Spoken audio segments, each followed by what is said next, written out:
여러분 안녕하세요, 피스커입니다. 지난주였죠. 미국 라스베가스에서 열린 IT 전자박람회 CES 2018이 끝났습니다. 예전보다 참가하는 PC 업체의 수가 줄어들긴 했지만 그래도 꾸준히 참가하는 업체들이 있습니다.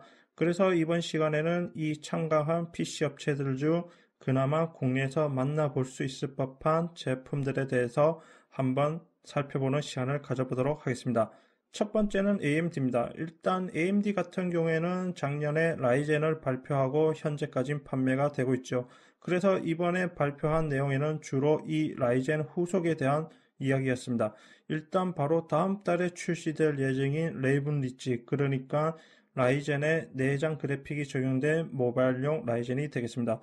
이 모델 같은 경우에는 일단 발표에서도 일부 모델에 대한 가격과 성능이 공개가 되었는데, 일단 라이젠 5 2400G는 약 170달러로 책정이 되었고 라이젠 3 2200G는 약 100달러로 책정이 되었습니다. 이 두 제품의 성능은 일단 2400G는 현재 판매되는 라이젠 5 1400보다 위고 2200G는 라이젠 3 1200보다 상위입니다. 다음 달에 곧 출시가 되기 때문에 정확한 성능의 평가는 그때 나올 것 같습니다.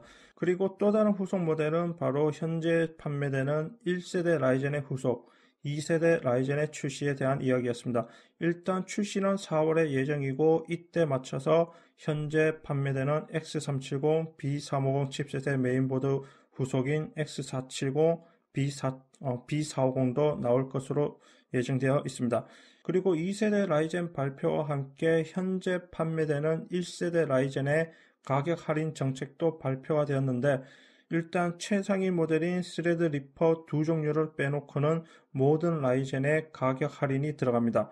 최소 10달러부터 최대 100달러까지 할인이 되는데, 아직 국내는 이 할인이 적용돼서 판매가 되고 있지는 않습니다. 하지만 다음 달에 모바일용 라이젠이 나오고 또 4월에 2세대 라이젠이 나올 예정이기 때문에 아마 조만간 가격 할인이 적용돼서 판매가 될 것으로 생각됩니다. 이번에는 킹스톤에 대해서 한번 얘기를 해보겠습니다. 킹스톤의 게이밍 브랜드죠. 하이퍼X 시리즈의 새로운 제품들을 선을 보였는데, 일단 가장 먼저 만나볼 수 있는 모델은 이번 달에 출시 예정인 클라우드의 새로운 모델입니다. 바로 무선 헤드셋 클라우드 플라이트입니다. 일단 가격은 약 160달러이고 출시는 1월 중순에 예정되어 있습니다. 지난주에 제가 킹스톤 홈페이지에 들어가 봤는데 잠깐 이 클라우드 플라이트에 대한 상품 등록이 공개가 되었었는데 지금은 다시 닫혀 있는 상태입니다. 하지만 이번 달에 출시 예정이기 때문에 아마 조만간 다시 공개가 될 것 같습니다. 그리고 역시 빠르면은 이번 달에 출시 예정인 또 다른 모델, 바로 알로이 엘리트 기계식 키보드의 RGB 버전 알로이 엘리트 RGB입니다. 일단 이 모델도 빠르면은 1월 달에 출시 예정이고요. 그리고 가격은 약 170달러입니다. 일단은 RGB가 나오는 것 자체가 킹스톤의 첫 번째 모델이기 때문에 아마 이 모델도 국내에는 출시가 될 것으로 생각이 됩니다. 그리고 2분기에 들어가서 출시가 될 것으로 예상되는 모델은 바로 이 펄스파이어의 후속 모델 펄스파이어 서지 RGB라는 게이밍 마우스 모델인데, 역시 이 모델도 RGB 백라이트가 적용되었고 가격은 약 70달러입니다. 그리고 이 마우스의 현재 알려진 내부에 적용된 광 센서의 모델은 픽스아트사의 현재 최상위 모델인 3389 센서가 적용된 것으로 알려지고 있습니다. 가격 대비 성능이 상당히 괜찮을 것으로 기대되는 모델입니다. 역시 이 모델도 국내에는 출시될 것으로 생각이 됩니다.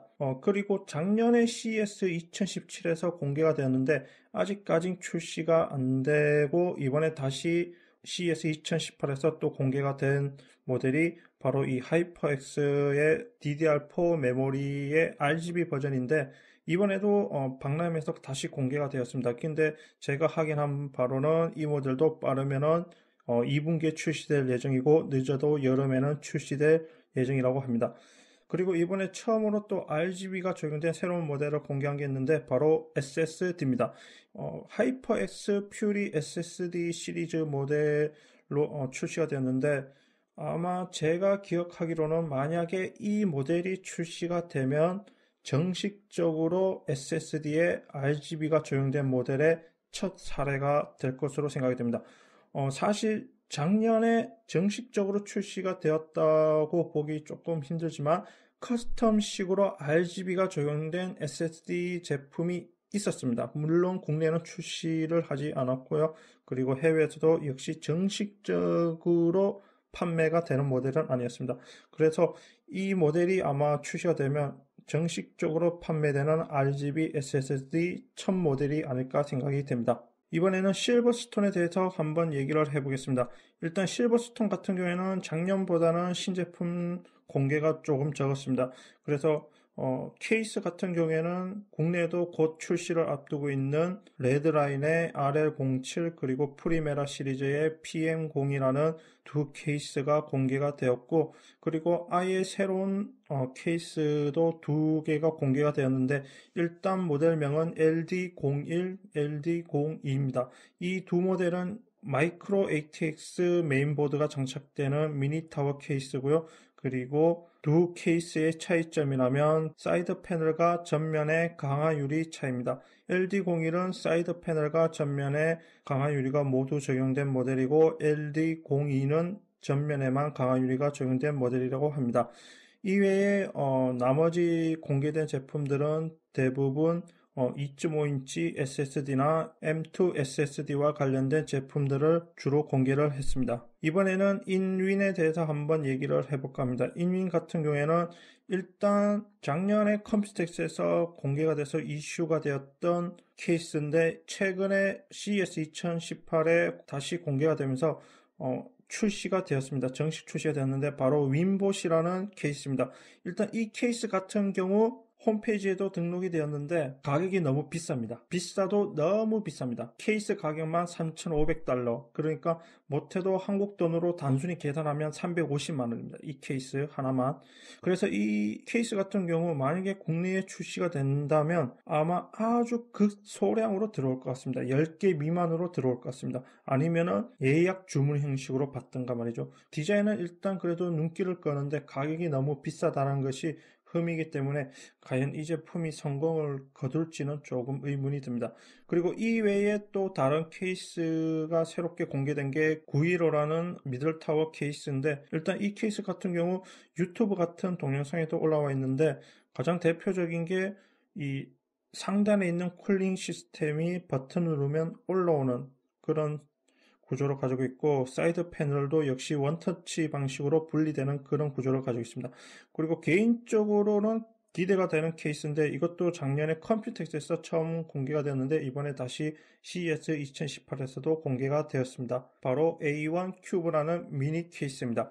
일단 이 제품 같은 경우에는 케이스 샤시 자체가 알루미늄으로 처리가 되어 있고 가장 큰 특징이 밑바닥 부분에 강화 유리 처리로 해서 백라이트 효과를 볼 수 있는 그런 디자인의 케이스입니다. 개인적으로도 디자인이 괜찮고 내부 디자인도 나쁘지 않은 걸로 제가 기억하고 있어서 이 제품은 아마 곧 출시를 앞두고 있는 걸로 알고 있습니다. 그래서 국내에도 아마 이 제품이 출시되면 꽤 인기가 있을 것으로 생각이 됩니다. 이번엔 쿨러 마스터에 대해서 한번 얘기를 해보자면 일단 이번에 참가한 PC 업체들 중 가장 많은 신제품을 보인 곳이 쿨러 마스터이기도 합니다. 케이스 같은 경우에는 대략 6개 내지 7개 정도를 선보였는데 이 중에 가장 괜찮은 디자인으로 뽑힌다면 마스터 케이스 H500P 메쉬 화이트라는 화이트 색상의 케이스입니다. 그리고 이외에도 기존에 출시했었던 트루퍼와 스트라이커를 요즘 트렌드에 맞춰서 새롭게 나온 일종의 리프레시 모델로 트루퍼 SE와 스트라이커 SE도 공개를 했습니다. 그리고 쿨러 같은 경우에는 작년 컴퓨텍스에서 처음 공개되었던 UFO를 형상화한 플라워 형식의 쿨러를 선보였었는데 당시에는 이 쿨러에 대한 모델명이 없었는데 이번에 다시 공개가 되면서 모델명도 정해진 것 같습니다. 바로 마스터 에어 G100M이라는 모델로 나왔습니다. 그리고 또 다른 쿨러로는 마스터 에어 MA620P라는 쿨러인데 이 모델은 트윈 타워 쿨러입니다. 그동안에 쿨러 마스터가 박람회에서 꾸준히 이 트윈타워 쿨러를 선을 보인 적이 있긴 했지만 정식적으로 출시된 적은 한 번도 없었습니다. 하지만 이번에 공개된 모델은 모델명까지 정해져 있기 때문에 아마 출시가 될 것으로 생각됩니다. 그리고 또 다른 쿨러에는 마스터 에어 MA410M이라는 쿨러도 있는데 이 쿨러는 RGB 백라이트가 적용된 모델로 국내에 출시가 되면 꽤 인기가 있을 것 같습니다. 그리고 일체형 순행 쿨러도 선을 보였는데 개인적으로는 지금 이 사진에 보이는 오른쪽 모델, 그러니까 마스터 리커드 ML240 스마트 모델이 되겠죠. 이 모델이 개인적으로는 눈에 띕니다. 왜 그런가 하면은 바로 이 라디에이터 부분에 RGB 백라이트가 적용되었기 때문입니다. 그래서 아마 이 모델도 국내에 출시가 되면 꽤 인기가 있을 것 같습니다. 왜냐하면 요즘 케이스들이 대부분 사이드 패널이 강화 유리이기 때문에 이 라디에이터에도 어떤 그 시각적인 효과를 이제는 좀 볼 수 있는 그런 모델이라고 생각됩니다. 그리고 끝으로 PC 케이스 전문으로 잘 알려진 엔젝트 ST에서도 새로운 신제품을 선보였는데 아마 다른 업체보다 좀 더 이슈가 되었습니다. 왜냐하면 PC 케이스가 아니고 메인보드였기 때문입니다. 즉 NZST가 이제는 메인보드 시장에도 진출한다는 의미로 새 제품을 보인 게 바로 이 N7Z370인데 NZST 홈페이지에도 등록이 되어 있습니다. 그리고 전체적인 디자인도 보면 현재 NZST에서 출시하는 심플한 케이스의 디자인을 메인보드에도 그대로 컨셉을 잡고 적용한 것 같습니다. 대신에 이 제품 조금 아쉬운 게 가격이 높습니다. 홈페이지에 등록된 가격이 약 $300입니다. 첫 메인보드 치고는 가격이 좀 높은 편입니다. 그렇다고 이 모델이 스펙이 좋은 것도 아닙니다. 일단 전반적인 기본적인 스펙들은 다른 모델들과 크게 차이가 없습니다. 하지만 저장 장치와 연결되는 SATA 포트가 4개밖에 없습니다. 그리고 현재 이 제품에 관한 리뷰가 해외에서도 올라오기 시작했는데 사용했을 때 소비 전력이 다른 메인보드의 제품들보다 높습니다. 그래서 성능적인 부분에서도 조금 아쉽고 스펙적인 부분에서도 조금 아쉬움이 있는데 가격이 $300라는 게 흠이 더 크게 느껴질 것으로 생각이 됩니다. 그래서 과연 이 NZST가 메인보드 시장에서 성공을 거둘 수 있을지는 조금 의문이 듭니다. 자, 오늘은 국내에는 언제 출시될지는 모르겠지만 그래도 출시가 될 가능성이 높은 CES에 참가한 제품들을 한번 알아봤습니다. 그럼 이번 시간 마치도록 하겠습니다.